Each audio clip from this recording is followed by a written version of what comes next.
morning, good evening, and good night, YouTube. This is Taylor speaking, of course, man. And boy, is it a beautiful day to get motherfucking big, man. Today, about to be heading to Edge again. About to lift with my boy Zion. And I think we're gonna hit some arms. And I'm probably gonna do a little bit of shoulders. Trying to get a juicy pump. You see I'm rocking that Controlled Insanity code LORD. If you want to save 10% off on your next order and support your boy. Man, I hope y'all having a great start to your new year. A lot of crazy shit has been going on. If you're in the US, there was recently that plane crash that literally happened like damn near 40 minutes away from me. Crashed on the road. So I hope everyone's staying safe out there. Hope everyone's loving life. And today we are going to talk about getting started in the gym. What you want to do if you want to get started in the gym for the new year is you want to just go. Don't worry about making sure that everything's perfect. Don't worry about getting your meal plan right at first. Just go.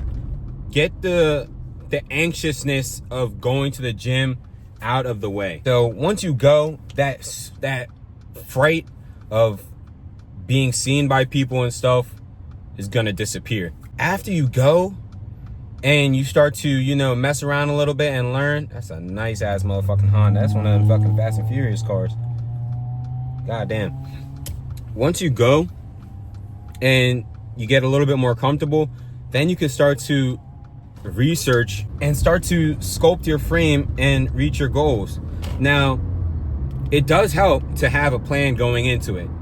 But if you are one of those people that are procrastinating to go to the gym, you keep telling yourself, I'm gonna go next week, I'm gonna go next week, I'm gonna go next week. And I would just recommend just fucking going. If you look like a doofus at first, just fucking go, bro.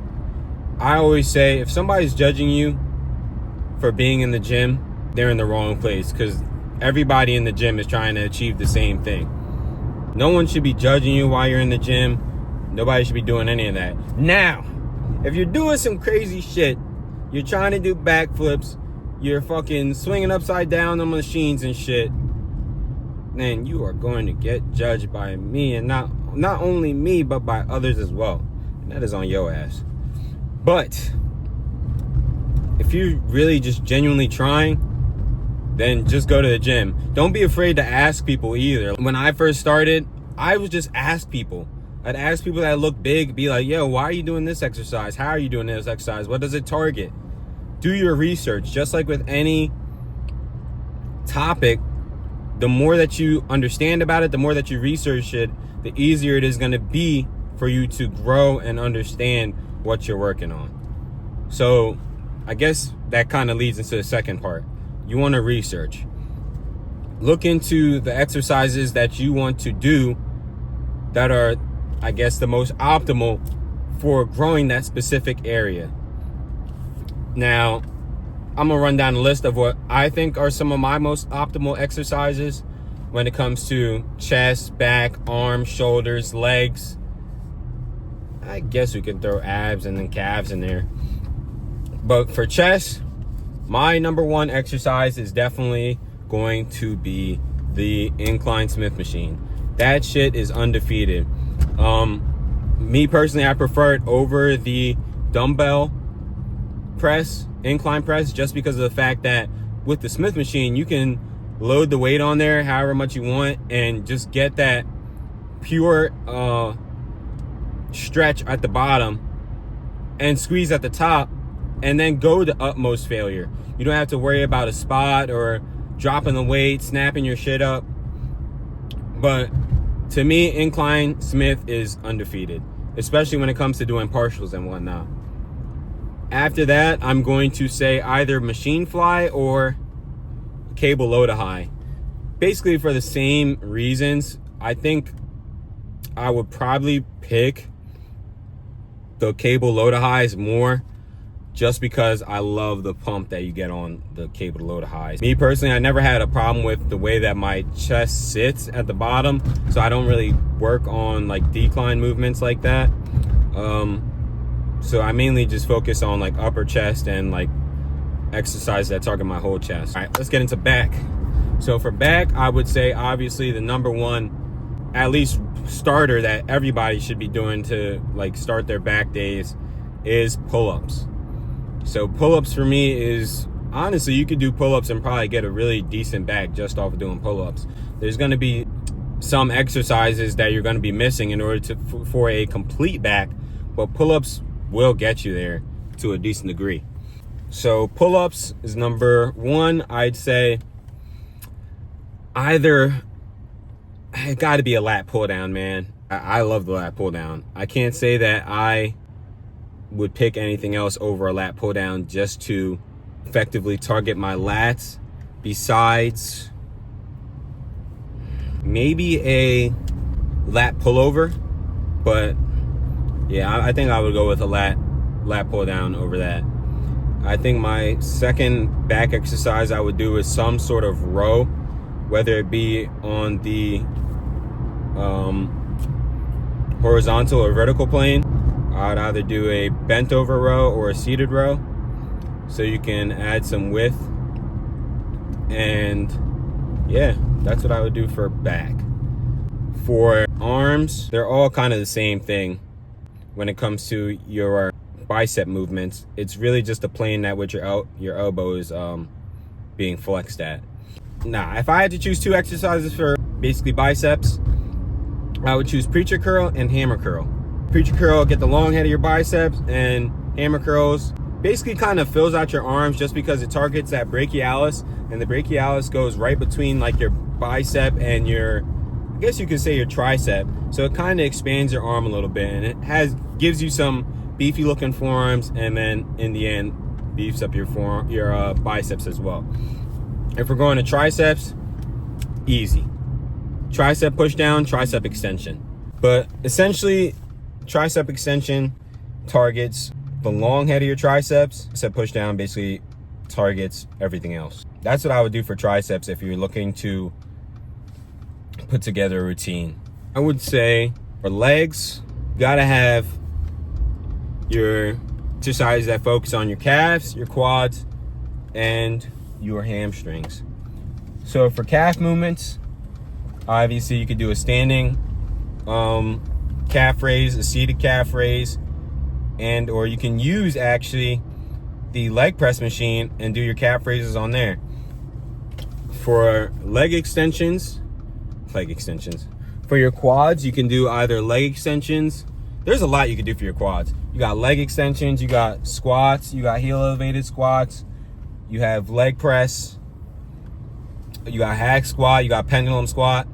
There's a lot that effectively targets your quad. Hamstrings, RDLs, you got lying hamstring curls, and you have seated hamstring curls. When it comes to making, I'm sorry for the long talk, but hopefully this still helped you to some degree.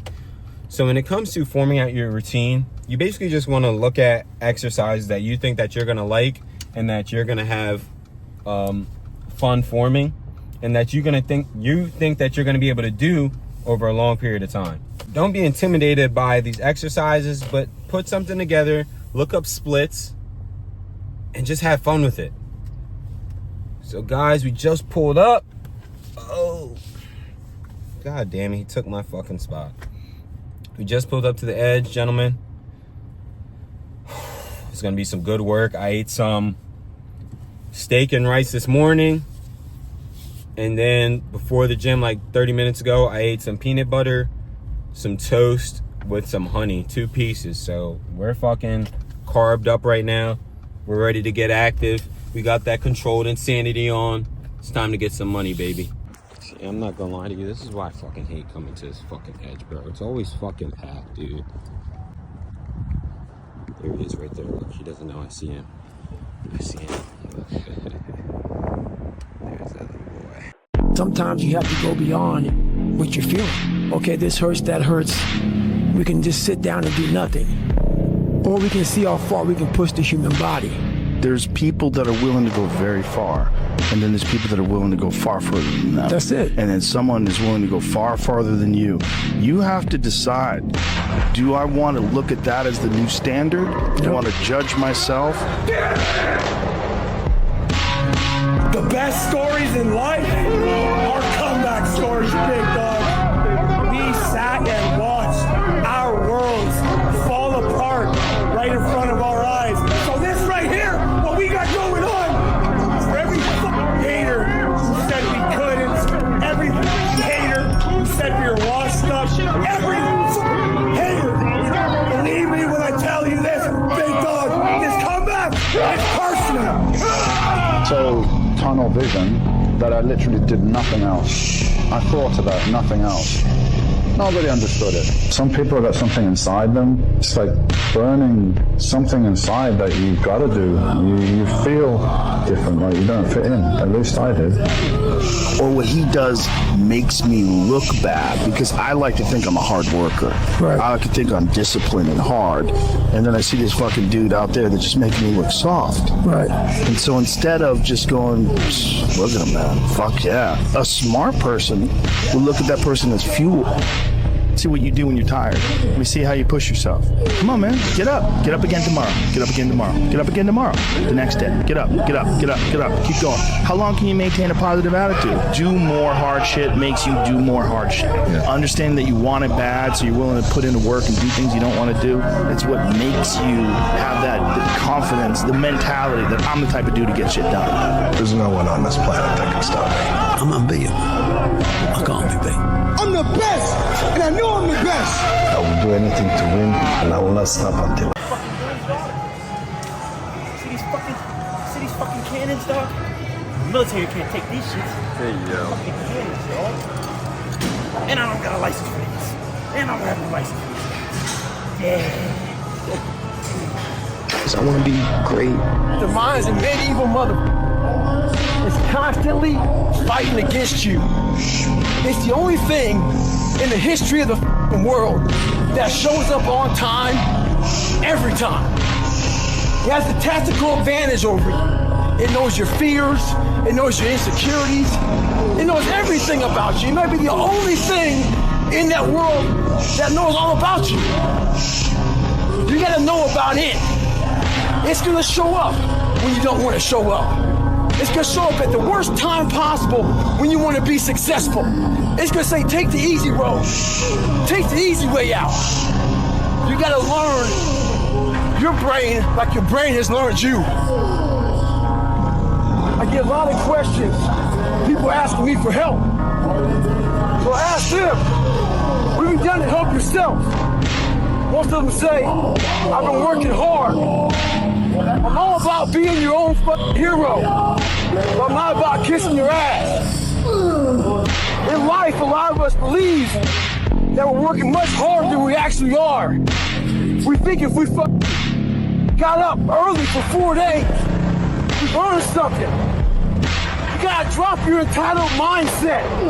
It's get what we believe we work harder than we actually have. Trust me, most of us have it. The one thing in life you gotta realize is this. Learn to help yourself. Don't count on other people to help you. Stay hard. Imagine living a life where you can't be who you really are. What it is about is a lot of us give total control to life. We don't have any control of it. We just give all control to life. I do this shit every morning to prepare my mind for what life's gonna throw at me. A healthy body gives you a healthy mind. That's what it's about. So if you go into battle, you want to go into battle with the right mindset, the right gear. In combat, you wear body armor. But what we do wrong is we don't strengthen our minds. You gotta strengthen your mind, take control of that. So then when you get out in the real world and they pick you up, you got protection. It's got to be a horrible thing, right? I am who I am. If you like it or you don't like it, I don't give a... Right. Success in life comes more haters. Don't make them hurt your feelings. Use them for fuel. Use them for energy. In times of need, put them on the mental Rolodex in your mind. And when you don't want to do shit, roll through your... Alright, y'all. So we just had a great ass fucking workout. Fucking pumped, as you can see in the videos, man. fucking juiced. So I'm about to head home and everything. But basically, real quick, what I wanted to talk about is something called the law of accumulation. And basically what that is the theory or the law that everything you do adds up. And basically, when you do nothing, that adds up. So when it comes to life, you have to start being mindful of your actions, because every action has a result. Every action adds up and it leads to something. And when you do nothing, that adds up to something. It's going to be a little bit less than what you're expecting, and the result is definitely not going to be what you want. It does add up. So when it comes to moving forward, being better, chasing a goal, you have to learn to be proactive when it comes to your life. You have to learn to be actively seeking a goal, waking up, grinding towards a singular goal. Because when you're lackadaisical, when you're comfortable, you're going to realize 2 years have passed and nothing changed. That should be your biggest fear. And at least that's my biggest fear when I look at what I've done and accomplished in my life, is how much I've grown and if I changed. Now, don't mistake financial gain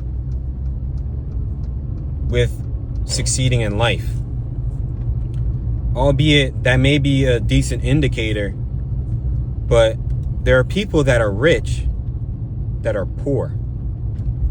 And what I mean by that is there are people that have great sums of money, but they're terrible people. They didn't grow mentally, emotionally, physically. They're the same people that they were before they got rich. That is what you call a poor person. Now, a poor person wouldn't understand that they're poor. They're going to think that they're rich. What a rich person, to me at least, is someone who understands that mental fortitude is something that you can't buy. Having a peace of mind in who you are and what you're becoming every single day, despite the trials and tribulations of what you go through, that is rich. Someone who doesn't lose character despite the obstacles that are placed in front of them. They stay true to who they are. They don't treat anybody differently.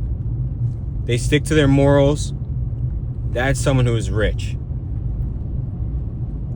And people like that, once they get money or financial gain, then they'll be the richest people in the world. Basically what I'm trying to say, guys, is I want you guys to start being active in your life.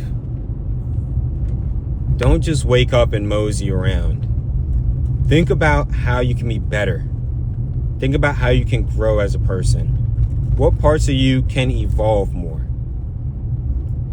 What can you do to get a better job? What can you do to get rid of the trauma that you once had from when you were a kid? What can you do to grow? That's what you got to do if you want to change as a person, learn as a person, and grow as a person. What can I do to change the way that I perceive the world? Because ultimately, the world that you perceive is the world that you're going to live in. If you perceive the world poorly, then your world is going to be poor. With that being said, lords and ladies, I hope you have a beautiful morning, evening, and night wherever you are. Follow me on all socials at Taylord__. Use code LORD at Controlled Insanity. And peace and love. Peace.